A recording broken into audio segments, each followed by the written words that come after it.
29 अक्टूबर है और आज यहाँ ब्रिगेडियर अमीरों साहब ने जामा मस्जिद पर जो इंक्रोचमेंट है, जो अवैध कब्जे हैं और जहाँ जहाँ पार्किंग के माफिया लगा हुआ है जामा मस्जिद का, वहाँ पे तमाम लोगों के जो आज अवैध कब्जे हुए हैं, तमाम लोग परेशान होते हैं और रोज़ाना हज़ारों लाखों रुपए की इनकम जामा मस्जिद से होती है।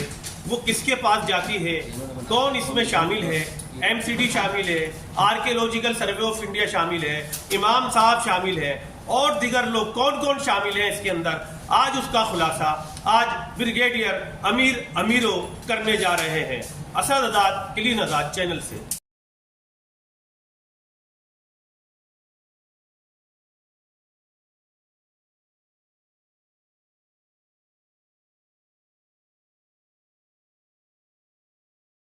आप सबका स्वागत है।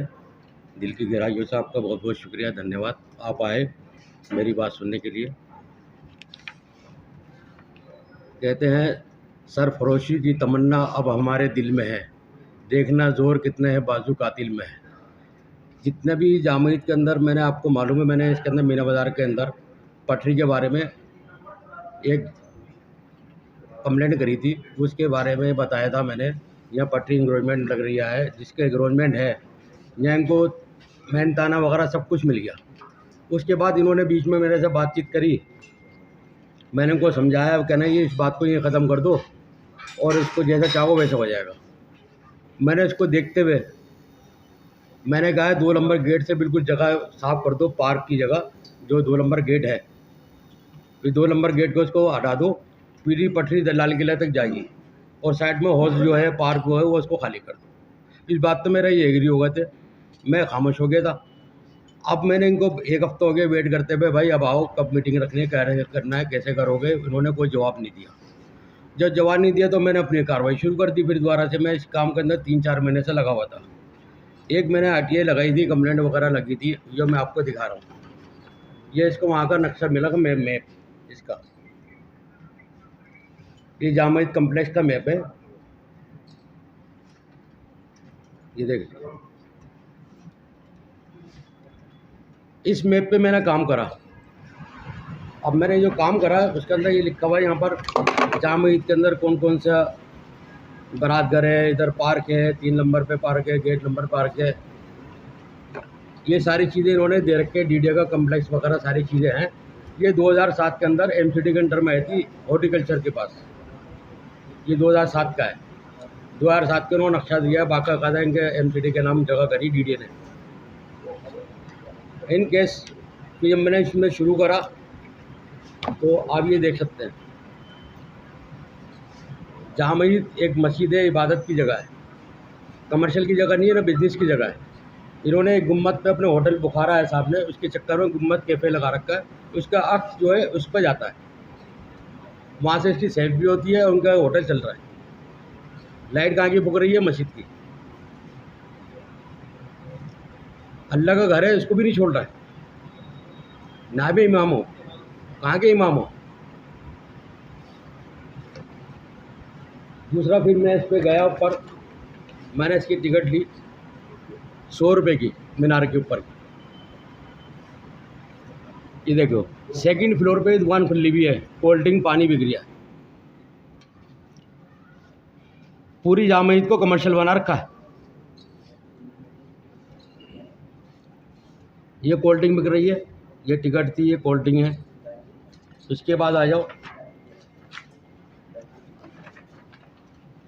ये मैंने अपना एक पोस्टर बनाया था, उसके बारे में लिखा हुआ है।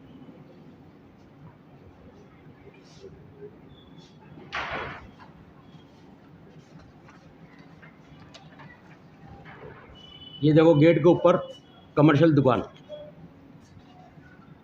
तीनों गेटों पे 1 नंबर, 2 नंबर, 3 नंबर पे इसकी दुकानें बना रखी हैं। पिज़्ज़ा, वो सैंडविच वगैरह बेच रहे हैं, बर्गर बेच रहे हैं, कोल्ड ड्रिंक है, दूध है, ये सारी चीज़ें इंक्रोचमेंट होगा मस्जिद के अंदर। वहाँ बिजनेस चल रहा है, क्या चल रहा है? कमर्शियल काम है। इबादत की जगह है, इबादत करो। यहाँ तो इबादत करने आइए, फ़र्ज़ नमाज़ पढ़ो, अपने घर जाके सुन्नत नफिल अदा करो। वहाँ खाना पीना हो रहा है। कोई टेंडर नहीं, कुछ नहीं है, अपनी मर्जी से मालिक है, जो मर जाए करे। और ये 1 नंबर गेट के अंदर ये जगह है, ये देखो, ये मौलाना नक्शबंदी के पास होता था किसी टाइम में ऑफिस। इसको अपने अपने रिश्तेदारों को जगह दे रखी है, यहाँ इनके रिश्तेदार रहते हैं 1 नंबर गेट पे। ये जगह ऐसी है जैसे घर की जगह है, बांट दो अपने सबको, ये कोई तरीका है? ये देखो 2 नंबर गेट पे ये सारी दुकानें बनी हुई है, पिज़्ज़ा की दुकान, ये कोल्ड ड्रिंक वगैरह सारी चीज़ें मिलती हैं। अब आ जाओ पार्किंग पे। फाउंटेशन ट्रस्ट, ये एमसीडी की पार्किंग है, लेकिन एमसीडी कह रही है हमारी पार्किंग नहीं है, ये जामा मस्जिद के नाम की पार्किंग है। 100 रुपये गाड़ी लेते हैं और सारा दिन खड़ा हो तो 200 रुपये लेते हैं।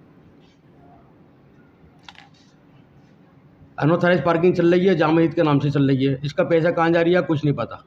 ये ट्रस्ट है, ट्रस्ट किस चीज़ की है, कहाँ की है, ये नहीं पता।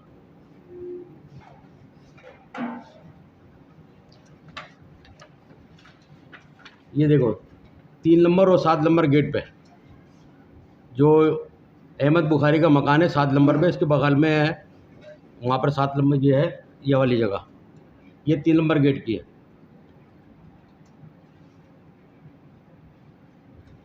जो एमसीडी की मार्केट नहीं है तो अनऑथराइज चल रही है, किसके नाम से बन रही है? ये 4 नंबर गेट पे ये अपनी लेबर को इन्होंने जगह दे रखी है, ये बैटरी रिक्शा चार्ज हो रही है। ये 5 नंबर गेट पे अनऑथराइज पार्किंग चल रही है, अंदर रिहाइश भी कर रखे, जनरल निशान के नाम से है, यहाँ रिहाइश भी है और पार्किंग भी चल रही है। लाला लोग जितनी भी छावड़ी बाजार के आते हैं ये गाड़ी खड़ी करते हैं। ये देखिए, इसका मेरे पास एविडेंस प्रूफ सारे हैं, भी मैं फ़ोटो दिखा रहा हूँ। अगला प्रोग्राम करूँगा जब दिखाऊँगा, एक पेंस और करूँगा। अब ये देखिए, इसको बड़े ध्यान से देखिए, फ़ोटो लगेगा जामा मस्जिद का है।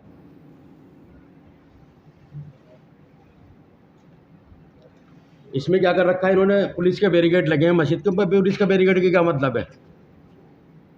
इतनी हिस्सा पेश कोई जा नहीं सकता अंदर, क्यों? ये जनरल निशान दिखता है पीछे, जहाँ रिहाइश कर रखे हैं, गाड़ी पार्किंग खड़ी कर रखी है, पार्किंग हो रही है, वो नहीं दिखते। आगे जाली लगा रखी है, यहाँ से रास्ता बैरिकेड लगा रखे हैं पुलिस के।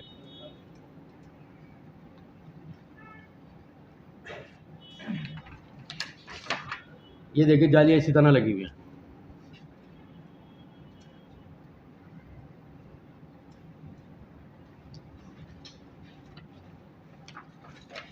ये 7 नंबर गेट आ गया, जय अहमद बुखारी की जगह है, रह रहा है वहाँ पर। एमसीडी की जगह है, इनको कोई अलॉट नहीं है, कोई अलॉटमेंट नहीं है। अनऑथराइज कब्जा, अपना मकान छोड़ के यहाँ रह रहा है। अब ये बड़े मज़े की देखो, ये 7 नंबर गेट के सामने पार्क है, इसमें तोते पले में, मुर्गियाँ पली हुई हैं, कबूतर पड़े हुए हैं, मैना पड़ी हुई है, सब कुछ जानवर इसमें पाल रखा है। ये देखे, इसमें बड़े आराम से देखो।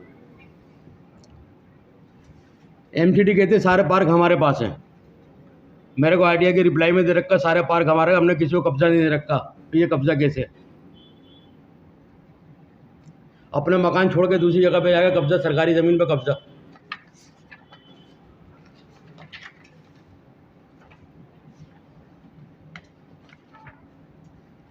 यहाँ आ जाओ 9 नंबर गेट पे।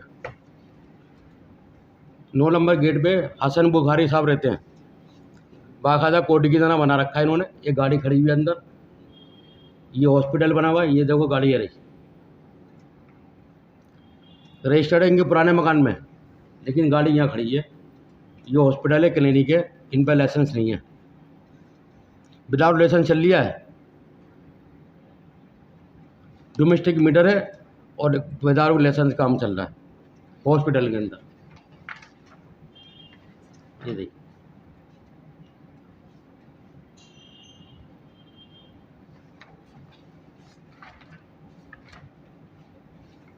ये वो भी है। इसमें 12-11 लगी हुई है कोर्ट के अंदर। अभी ने पिटीशन एक और डाली थी, उसमें 12-11 लगी है। कोर्ट ने ऑर्डर करे हैं 12-11 को रिपोर्ट मंगाई है। अभी आ जाओ 1 नंबर गेट पे। यहाँ कभी एसटीडी लगती थी पुराने ज़माने के अंदर, उसको तोड़ के इन्होंने बैटरी वो चार्जिंग का वो लगाया, स्टेशन बना रखा है 1 नंबर गेट पे। जब एमसीडी का पार्क है तो पार्क के अंदर दुकानें कैसे आ गई?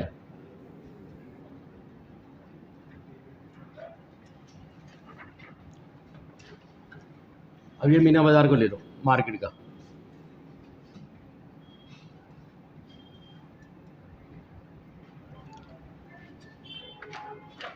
ये सारी मार्केट चल रही है मीना बाज़ार की। इस पे इंक्रोचमेंट पे ही बात करी थी मैंने।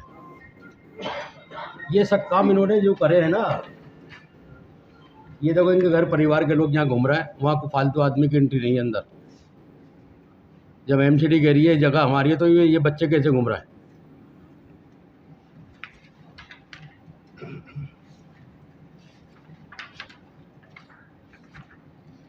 ये देखो, ये मैंने नेट से निकाले फोटो, ये हॉस्पिटल है अंदर का।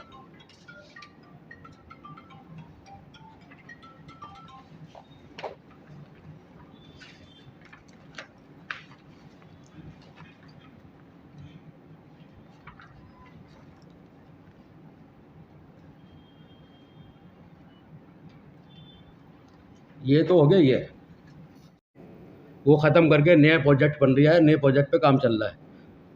तो अहमद बुखारी साहब ने और इलाके की जो कमेटियां हैं, वहाँ की मीर माज़ार की नकली कमेटियां, इन्होंने इस पे ऑब्जेक्शन लगाई कि हम यहाँ काम नहीं चाहते। अहमद बुखारी ने कहा मैं डिनाइट करता हूँ, यहाँ पर काम नहीं होगा। ये शाहजहां हुआ लोग हम सोच रहे हैं सुंदरीकरण होगा, 850 करोड़ रुपए का बजट पास था, वो सब कैंसिल हो गया।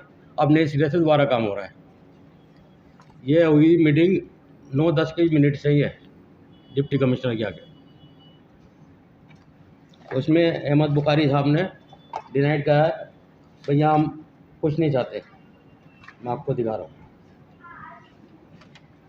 ये देखें, पढ़ लें। रब्बानी भाई इधर आइए, इधर भाई आओ। मैंने चेहरा इधर कर रखा है। सैयद अहमद बुखारी शाह इमाम Jama Masjid denied the development, Jama Masjid का डेवलपमेंट ना हो। ये उसका लेटर है, मिनट सही है। ये मैंने कह दिया, ये गवर्नमेंट कागज़ बोल रहे हैं, मेरा कोई इसके अंदर लेना देना नहीं है। जो तुम कह अपने पास से लाके लगा दिया, गवर्नमेंट के मिनट सही है, गवर्नमेंट की मीटिंग के मिनट से। और जो कमेटी ने नकली मीटर वो लगाए हैं लेटर हेड, वो ये देखो, ये रहा। इनकी सबकी इंक्वायरी कराऊंगा, सीबीआई इंक्वायरी करानी है मेरे को इनके अंदर। ये लेटर जिन्होंने बना के दिए ना, यहाँ काम नहीं होना चाहिए, सुंदरीकरण नहीं होना चाहिए, यहाँ फैसिलिटी नहीं होना चाहिए, इस इलाके के अंदर काम अच्छा हो जाए, पार्क बन जाए, क्यों नहीं हो, इनका भी कारण है। ये एक लेटर नहीं है, ये दूसरा लेटर ये दिया।